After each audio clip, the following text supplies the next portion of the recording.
మాతృదేవోభవ, పితృదేవోభవ. నేను మీ శ్రీధర్. ఇప్పుడు మనము 16వ తారీఖు జూలై నెల 2025 నుండి 31వ తారీఖు జూలై నెల 2025 వరకు గోచార ఫలితాలు ఏ విధంగా ఉన్నాయి అనేటటువంటి విషయాన్ని మనం సశాస్త్రీయమైన పద్ధతిలో తీసుకునే ప్రయత్నం చేద్దాము. ఇందులో నా కవిత్వం కానీ నా పైత్యం కానీ ఏమీ చేర్చబడదండి. కేవలము శాస్త్రము ఎంతవరకు చెప్పబడిందో అంతవరకు మాత్రమే చెబుతాను. మీరు ఇది గమనించగలరు. ఓకే. ఇప్పుడు కుంభరాశి వారికి 16వ తారీఖు 7వ నెల 2025 నుండి 31వ తారీఖు 7వ నెల 2025 వరకు, అంటే ఈ 15 రోజులు గోచార ఫలితాలు ఏ విధంగా ఉన్నాయనేది సశాస్త్రీయమైన పద్ధతిలో తెలుసుకునే ప్రయత్నం చేద్దాం. ఇప్పుడు కుంభరాశి వారికి జన్మంలోనే రాహువు. జన్మంలో రాహువు ఏమాత్రము అనుకూల ఫలితములను ఇవ్వజాలడు. మన ఆలోచనలో కానీ మన ప్రవర్తనలో కానీ అంతా భిన్నంగానే ఉంటుంది. చక్కటి ఫలితాలు అయితే ఇవ్వజాలడు. శరీరానికి అనారోగ్యం రావచ్చు. అలాగే దోమలు, ఇట్లాంటి క్రిమికీటకాలు ఉన్నాయి కదండి, తేళ్ళు, జర్రెలు, ఇట్లాంటి వాటి వల్ల కూడా కొన్ని అనర్థాలు జరిగే అవకాశం ఉంటుంది. ముఖ్యంగా రాహు ఉన్న కారణంగా కామ, క్రోధ, లోభ, మోహ, మదం, ఆశ్చర్యాలన్నీ విజృంభించేటువంటి అవకాశం ఉంటుంది. ఈ విధమైన ఫలితాలన్నీ జన్మంలో రాహు సంచారం వల్ల కలుగుతూ ఉంటాయి. ఇకపోతే ద్వితీయ స్థానంలో శని సంచారం జరుగుతోందండి. ఇప్పుడు ద్వితీయ స్థానంలో శని సంచారము అన్నట్టయితే మీకేమవుతుంది? ఏలినాటి శని ఉన్నట్టుగా లెక్క. కుంభరాశి వారికి ఏలునాటి శని జరుగుతూ ఉన్నది. ఇక్కడ ఏలినాటి శని అయినప్పుడు 7.5 సంవత్సరాలు, సాడీ సాత్ అని మనకి హిందీలో అంటాము. అంటే 7.5 సంవత్సరాల పాటు జరుగుతూ ఉంటుందని. అయితే ఇక్కడ 7.5 సంవత్సరాలు ఒకే రకమైన దుష్ఫలితాలు ఇస్తాడా? కాదండి.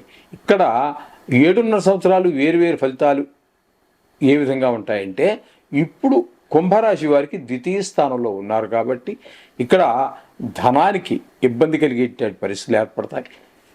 మాట కఠినంగా వచ్చేయండి ఏర్పాటు ఉంటుంది.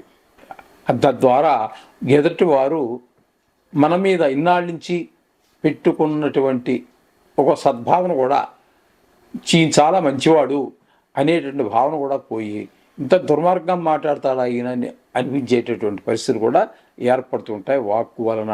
ఇక కుటుంబంలో కూడా ఏమాత్రము సంతోషకరమైనటువంటి పరిస్థితులు ఉండవు. ఈ రెండో స్థానంలో శని సంచారం అంటే ఇప్పుడు మనం ప్రస్తుతం 15 పక్షఫలితాలు చెప్పుకుంటున్నాం కానీ 15 రోజులు చెప్పుకుంటున్నాం. కానీ 2.5 సంవత్సరాల పాటు ఈయన ఇక్కడ ఉంటారు. ఆ 2.5 సంవత్సరాలు కూడా ఇవే ఫలితాలు ఇస్తాడు శని భగవానుడు. ఇకపోతే చతుర్థ స్థానంలో శుక్రగ్రహ సంచారం జరుగుతోందండి.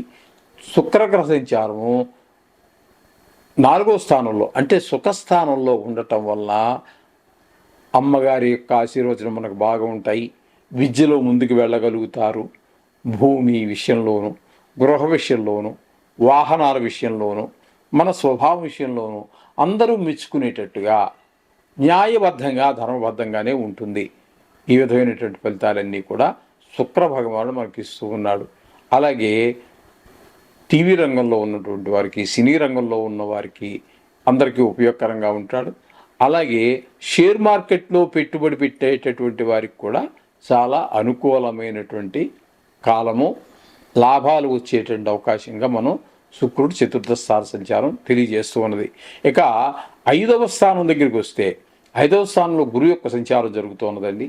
5వ స్థానంలో గురు సంచారం అన్నట్టయితే ముఖ్యంగా సంతానం మీద, సంతానం బాగా చదువుతారు, మంచిగా మార్కులు తెచ్చుకుంటారు, ఆటల మీద ఉన్నప్పటికీ కూడా దెబ్బలు తగిలించుకోరు, చెడు స్నేహాల దగ్గరికి వెళ్ళరు. ఈ విధమైనటువంటి అలాగే కొంతమంది వివాహం విషయంలో, కొంతమంది అలాగే సంతానం విషయంలో ఇబ్బంది పడేటటువంటి వారికి కూడా, ముఖ్యంగా సంతానం లేక ఇబ్బంది పడుతూ ఉంటారు కొంతమంది, అటువంటి వారికి కూడా ఒక శుభవార్త వినేటటువంటి అవకాశం కలగజేస్తారు గురు భగవానుడు ఇక్కడ ఈ కుంభరాశి వారికి. ఇక 6వ స్థానంలో రవి సంచారం జరుగుతున్నదండి. 6వ స్థానంలో రవి సంచారం చాలా మంచి ఫలితాలు ఇస్తుంది. ఎందుకంటే 6వ స్థానంలో ఆయన ఉన్నప్పుడు మనకి ఆరోగ్యం బాగుంటుంది.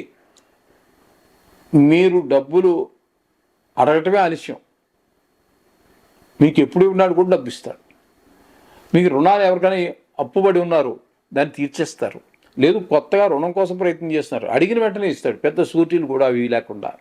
ఈ విధంగా మీకు ఏ విధమైనటువంటి ఆర్థిక ఇబ్బంది లేకుండా రవి భగవానుడు చూసుకుంటాడు. ఇకపోతే బుధుడు కూడా ఏమాత్రం తక్కువ కాదండి. బుధుడు కూడా మీకు ఇక్కడ ఆరోగ్యం బాగుంటుంది. రుణాలు అంటే అప్పులు ఉన్నట్టయితే తీర్చేయగలుగుతారు. అప్పు కోసం ప్రయత్నం చేస్తూ ఉంటే తప్పకుండా మీరు అప్పును పొందగలుగుతారు. ఆ తీసుకున్నటువంటి ధనాన్ని గృహం కొనటము, స్థలం ఏర్పాటు చేసుకోవటము, వాహనం కొనటము, పిల్లవాడి యొక్క ఉన్నత విద్య కోసం ఖర్చు పెట్టడము, ఇట్లాగా ఆ తీసుకున్న ధనం కూడా సక్రమైన మార్గంలో ఖర్చు జరుగుతుంది బుధ భగవానుడి వల్ల. ఇకపోతే 7, 8 స్థానాల్లో కుజుని యొక్క సంచారం జరుగుతోందండి. 7, 8 స్థానాలు 2 స్థానాల్లోనూ కూడా కుజుడు యోగించజాలడు. సప్తమంలో ఉన్నప్పుడు భార్యాభర్తల మధ్యన భార్యాభర్తల మధ్యన, అలాగే పార్ట్నర్షిప్లో వ్యాపారం చేసేటటువంటి వారి మధ్యన ఇబ్బందులు కలగజేస్తూ ఉంటాడు. 8వ స్థానంలోకి వచ్చాక కొంతమందికి పెద్ద దుఃఖం కలగజేస్తాడు. హఠాత్తుగా ధనాదాయం, ధన నష్టం జరిగేటువంటి అవకాశం ఉంటుంది. కలహాలు అయ్యేటువంటి అవకాశం ఉంటుంది. అవమానాలు, అపప్రదలన్నీ పొందవలసినటువంటి పరిస్థితి ఏర్పడుతూ ఉంటుంది. ఈ విధంగా 8వ స్థానంలో ఉన్నప్పుడు జరుగుతుందండి. ఇకపోతే 7వ స్థానంలోనే కేతుగ్రహ సంచారం కూడా జరుగుతుంది. ఆ 7వ స్థానంలో కేతుగ్రహ సంచారం కూడా కుజుడిచ్చినటువంటి ఫలితాలనే ఇస్తాడు. భార్యాభర్తల మధ్యన, అలాగే జాయింట్ వ్యాపారం అంటే భాగస్వామ్యంలో వ్యాపారం చేస్తున్న వారి మధ్యన భేదాభిప్రాయాలు వచ్చే అవకాశం ఉంది. అందుచేత అవి కూడా రాకుండా చూసుకోండి. ఎందుకంటే ఇవి సుదీర్ఘకాలం వ్యాపారం చేసుకోవాల్సినటువంటి వారు, అలాగే భార్యాభర్తలు కూడా సుదీర్ఘకాలం జీవితం అంతా కలిసి జీవించవలసి ఉన్నటువంటి వారు, ఆ సుఖాల్ని, ఆ కుటుంబ సౌఖ్యాన్ని ఆనందించవలసిన వారు. కాబట్టి మాటల ద్వారా ఒకళ్ళు హింసించుకోవడం కానీ, చేతల ద్వారా ఒకళ్ళకి హింసించుకోవడం కానీ జరగకూడదు. వారిని మీరు మిమ్మల్ని వారు ఒకళ్ళొకళ్ళు పరస్పరం అర్థం చేసుకుంటూ వాళ్ళకు అనుగుణంగా మీరు, మీకు అనుగుణంగా వాళ్ళు నడిచినట్టయితే వీటి నుంచి మీరు బయటపడగలుగుతారు. ఇప్పుడు మీరు విన్నారు కదండి, ఏ గ్రహాల వల్ల ఏ రకాల ఫలితాలు ఉన్నాయని. అవి మనసులో పెట్టుకొని ప్రతికూలంగా ఉన్నటువంటి గ్రహాల గురించే కాకుండా ప్రతికూల ఫలితాలు మొత్తం మీద శుభాశుభ ఫలితాలు ఉన్నప్పటికీ కూడా మొత్తం రోజు నవగ్రహాలని పూజించండి. మీరు ప్రతికూలంగా ఉన్న గ్రహాలు కూడా అనుకూలంగా మారి శుభప్రదమైన ఫలితాలు ఇస్తాయి. శుభం భూయాత్.